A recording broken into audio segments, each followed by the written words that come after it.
ಎಲ್ಲರಿಗೂ ನಮಸ್ಕಾರ ರೀ. ಹೆಂಗದಿರಿ? ನಾನು ಶ್ವೇತಾ. ಜಗತ್ನ್ಯಾಗ ನಡೆದಿರೋ ಸುದ್ದಿನ ನಮ್ಮ ಉತ್ತರ ಕರ್ನಾಟಕ ಭಾಷೆದಾಗ ಹೇಳಕ್ ಬಂದೀನಿ. ಮಸ್ತ್ ಚಾ ಕುಡ್ಕೋತ ಖಡಕ್ ಮಿರ್ಚಿ ಮಂಡಕ್ಕಿ ನೋಡ್ರಿ. ಮೊನ್ನೆ ಎಲ್ಲದ್ರದ್ದು ರೇಟ್ ಹೆಚ್ಚಾಯ್ತು, ಹೆಂಗಪ್ಪ ಇನ್ನ ಅಂತ ಹೇಳಿ ಅಂತ ಉಸಿರು ಬಿಟ್ಟಿದ್ವಿ. ಅಷ್ಟ್ರಾಗ ಮತ್ತ ಬೆಂಗಳೂರು ಮೆಟ್ರೋ ರೇಟ್ ಮತ್ ಹೆಚ್ಚಾಲಿಕತ್ತಂದ್ ನೋಡ್ರಿ. ಅದು ಮತ್ತೇನ್ ದೂರ ಇಲ್ರೆ, ಇದೇ ಫೆಬ್ರವರಿ 9ನೇ ತಾರೀಕಿನಿಂದ ಮತ್ತ ಬೆಂಗಳೂರು ಮೆಟ್ರೋ ಟಿಕೆಟ್ನ್ಯಾಗ 5% ರೇಟ್ ಹೆಚ್ಚಾಗ್ಲಿಕ್ಕತ್ತದ. ಅಲ್ಲ, ಹಿಂಗಾದ್ರ ಹೆಂಗ್ರಿ? ಬೆಂಗಳೂರಿನಾಗ ಎಷ್ಟು ತುಟ್ಟಿ ಜೀವನ ಹೆಂಗ್ ನಡೆಸ್ಬೇಕು? ಒಂದ್ ಕಡೆ ಸರಿಯಾಗಿ ಪಗಾರ ಬರುವುದಿಲ್ಲ. ಈ ಗುತ್ತಿಗೆದಾರರನ್ನೇ ಕೇಳ್ರಿ, ಬಸ್ ಚಾಲಕರನ್ನೇ ಕೇಳ್ರಿ, ಶಿಕ್ಷಕರನ್ನೇ ಕೇಳ್ರಿ, ಸರ್ಕಾರಿ ನೌಕರರು ಯಾರನ್ನ ಕೇಳಿದ್ರು ಸಹಿತ ಇನ್ನ 1 ತಿಂಗಳ 2 ತಿಂಗಳ ಪಗಾರ ಆಗಿಲ್ರಿ ಅಂತ ತಮ್ಮ ಗೋಳು ತೋಡ್ಕೊಳಿಕತ್ತಾರ. ಅಂಥದ್ರಾಗ ಈಗ ಒಂಥರ ಸೀಸನ್ ಅಂತ ತಿಳ್ಕೊರಿ ನೀವು. ಎಲ್ಲದರದ್ದು ರೇಟ್ ದರ ದರ ದರ ದರ ಅಂತ ಹೇಳಿ ದರ ಏರ್ಸುದೇ ಕತಿ. ಆದ್ರ ಮಂದಿ ವ್ಯಥಿ ಕೇಳೋರು ಯಾರು?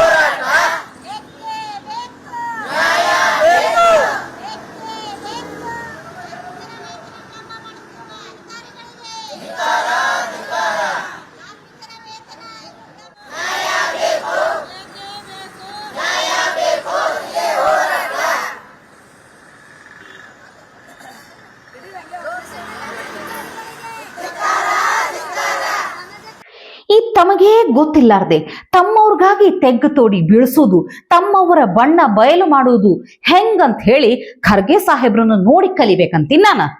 ಅವ್ರೇನೋ ಅಗದಿ ಅರ್ಥಪೂರ್ಣ ಮಾತಾಡ್ಲಿಕತ್ತೀನಿ ಅಂತ ಹೆಮ್ಮೆಯಿಂದ ಮಾತಾಡಿದ್ರು. ಆದ್ರ ಅವರು ಮಾತಾಡೋದಕ್ಕಿನ್ನ ಮೊದಲು ಒಂದೇ ಒಂದು ಸಲ ಸುತ್ತಲೂ ಕಣ್ಣು ಹಾಯಿಸಿ ನೋಡ್ಬೇಕಾಗಿತ್ತವ್ರು. ಅಂಥದ್ದೇನಂದ್ರ ಅವರು ಅಂತ ಕೇಳಿಕತ್ತೀರ ನೋಡ್ರಿ ಒಂದ್ಸಲ. आप तो समझते नहीं, आप तो सोए हुए हैं. जो सोया हुआ आदमी को कोई जगा नहीं सकता जल्दी, लेकिन जो नहीं उठना, ऐसा जो सोता है उसको उठाना बड़ा मुश्किल है.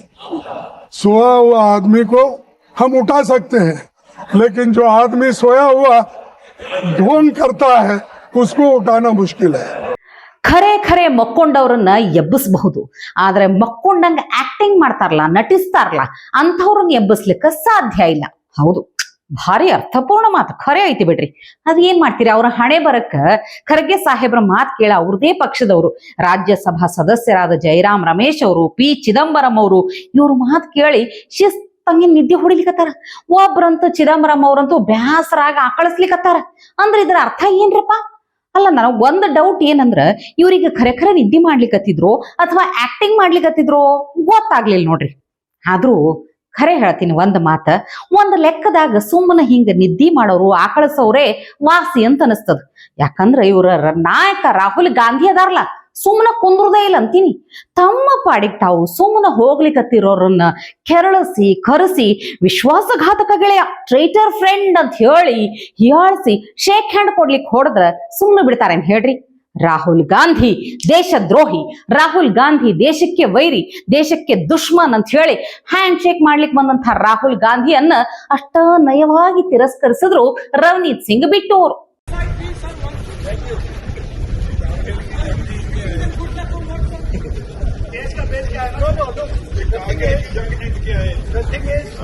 Here is a traitor walking right by.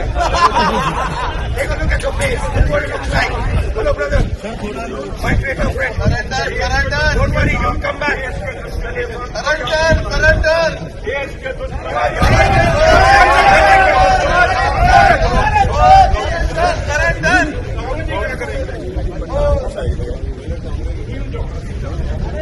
ಈ ಸೀನ್ ನಡಿಲಿಕ್ಕೂ ಹಿಂದ ಒಂದು ಕಥೆ ಅದಂತ ಹೇಳ್ತೀನಿ ಕೇಳ್ರಿ ನೀವು. ಈ ರವನೀತ್ ಸಿಂಗ್ ಬಿಟ್ಟೋರು ಪಂಜಾಬಿನ ರಾಜಕಾರಣಿ. ಇವ್ರು ಈಗ ರಾಜ್ಯ ರೈಲ್ವೆ ಮಂತ್ರಿಯಾಗಿ ಕಾರ್ಯವನ್ನು ನಿರ್ವಹಿಸ್ಲಿಕ್ಕತ್ತಾರ. ಆದ್ರ ಇವರು ಹಿಂದೊಮ್ಮ ಕಾಂಗ್ರೆಸ್ನಾಗೆ ಇದ್ರು.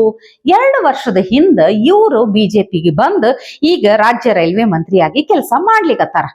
ಆವಾಗ ಅದಕ್ಕೆ ಹೇಳ್ತಾರ ಅವರು, ಯಾಕೆ ಹಿಂಗ್ ಹ್ಯಾಂಡ್ ಶೇಕ್ ಮಾಡ್ಲಿಕ್ಕೆ ಬಂದಾಗ ನಾನು ನಿರಾಕರಿಸಿದೆ ಅಂತ ಹೇಳಿ, ನಾನು ಹುತಾತ್ಮ ಸರ್ದಾರ್ ಬಿಯಾನ್ ಸಿಂಗ್ ಅವರ ಮೊಮ್ಮಗ ಅದೀನಿ.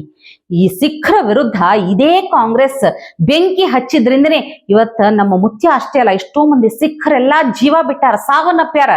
ಇವ್ರು ಅದಾರಲ್ಲ ಕಾಂಗ್ರೆಸ್ನವರು, ಗಾಂಧಿ ಕುಟುಂಬದವರು, ಕೊಲೆಗಡಕ್ರಿ ಇವ್ರು. ಇಂಥವ್ರ ಜೊತೆ ನಾ ಇದ್ದಾಗ ಚಲೋ ಇದ್ದೆ, ಈಗ ನನಗೆ ವಿಶ್ವಾಸಘಾತಕ ಅಂತಾರಲ್ಲ ಅಂತ ಹೇಳ್ತಾರ ಅವರು. वीडियो में आ रही है, सुनी जा रही है, तो वो क्या है, यही जब मैं पार्टी में था वो समझते हैं भी सबसे बड़े देशभक्त हम ही हैं। मेरे पिताजी ने शहादत दी, तो मेरी पार्टी में यही लड़ाई थी भी मेरे दादाजी सरदार बेअंत सिंह, जो आपने आग लगाई थी पंजाब में, ये कांग्रेस पार्टी और गांधी फैमिली ने आग लगाई। हमारे सबसे बड़े गुरुद्वारा, पवित्र गुरुद्वारा गुरु ग्रंथ साहब जी के वहां पे अंगों में गोली लगी, दरबार साहब गोल्डन टेम्पल में, और ढह ढेरी कर दी, और हजारों सिखों को, पंजाबियों को इन्होंने निशाना बना बना के उनका कत्ल करवाया, हमारी बहनों माओं के साथ मर्डर करवाया। मैं वही कह रहा हूँ, मर्डर करवाया। तो ये, और मेरे दादाजी थे, इनको यही तकलीफ थी भी अगर राजीव गांधी जी का नाम शहीद लेना पड़ता है तो साथ में शहीद आजम सरदार बेअंत सिंह भी कहना पड़ता है। मैं भी उस परिवार से आता हूं, ये तकलीफ है। अगर एक शहीद का पोता, जितनी देर मैं आपके साथ था तो ठीक था, अब अगर मैं बीजेपी में हूं तो आप मुझे इस शब्दों से संबोधन कर रहे हैं, वेदना पीड़ा। और उसके बाद देखो, ये अपने आप को समझते क्या है, ये चीज कह के मुझे हाथ आगे कर रहे हैं जैसे कोई शहंशाह हो, जैसे कोई, मतलब वो समझते मालिक ही हम हैं इस दुनिया देश के। तो भाई गांधी फैमिली के ना हो पर सिर पे पगड़ी है सरदार की, तो हाथ मिलाने जब बढ़ाया तो मैंने कहा आप लोग तो देश के गद्दार हो, देश के दुश्मनों, जो रोज फौज के अगेंस्ट बात करते हो, देश के अगेंस्ट बात करते हो। ये हाथ सरदार का, पंजाबी का हाथ, गांधी परिवार जो सिखों का कातल है, हमारे गुरुद्वारे में ढाए हुए, उस गांधी परिवार के वारिस के साथ मेरा हाथ नहीं मिलेगा। ಅಲ್ಲ, ಇದನ್ನೇನ ರಾಹುಲ್ ಗಾಂಧಿದು ಸೊಕ್ಕು ಅಂತ ಅನ್ಬೇಕು, ಅಥವಾ ಸಣ್ಣ ಹುಡುಗರು ಬುದ್ಧಿ ಅಂತ ಅನ್ಬೇಕು, ತಿಳುವಳಿಕೆ ಇಲ್ಲಾರ್ದೆ ಮಾಡ್ತಾರೋ ಅಂತ ಅನ್ಬೇಕು. ಒಬ್ರನ್ನ ಕೀಳಾಗಿ ಕಾಣೋದು ಬಹಳ ಸರಳ ಬಿಡ್ರಿ ಇವ್ರಿಗೆ. ಇಡೀ ದೇಶನೇ ಬಿಡಲ್ಲಂತ, ಭಾರತದ ಬಗ್ಗೆನೇ ಬೇರೆ ಬೇರೆ ದೇಶಕ್ಕೆ ಹೋಗಿ ಬಾಯಿಗೆ ಬಂದಾಗ ಮಾತಾಡ್ತಾರಂತ, ಇನ್ ಇಂಥವ್ರಿಗೆ ಬಿಡ್ತಾರ. ಆದ್ರೆ ಇದಕ್ಕ ಪಬ್ಲಿಕ್ ಟಿವಿ ರಂಗಣ್ಣ ಅವರು ಶಿಸ್ತಾಗ ಬೈದಾರ ನೋಡ್ರಿ. ಆ ವ್ಯಕ್ತಿ ತನ್ನ ಪಾಡಕ್ಕೆ ತಾನಲ್ಲಿ ಬಂದ್ರು, ನಡ್ಕೊಂಡು ಹಿಂಗೆ ಹೋಗ್ತಾ ಇದ್ರು. ಇವ್ರು ಕರೀತಾರೆ ಅವ್ರನ್ನ ಹೈ ಫ್ರೆಂಡ್ ಅಂತ. ಹೌದು, ಕರೀತಾರೆ, ಇವ್ರು ಕರೆದು ಶೇಕ್ ಹ್ಯಾಂಡ್ ಮಾಡೋ ಕೈ ಕೊಟ್ಬಿಟ್ಟು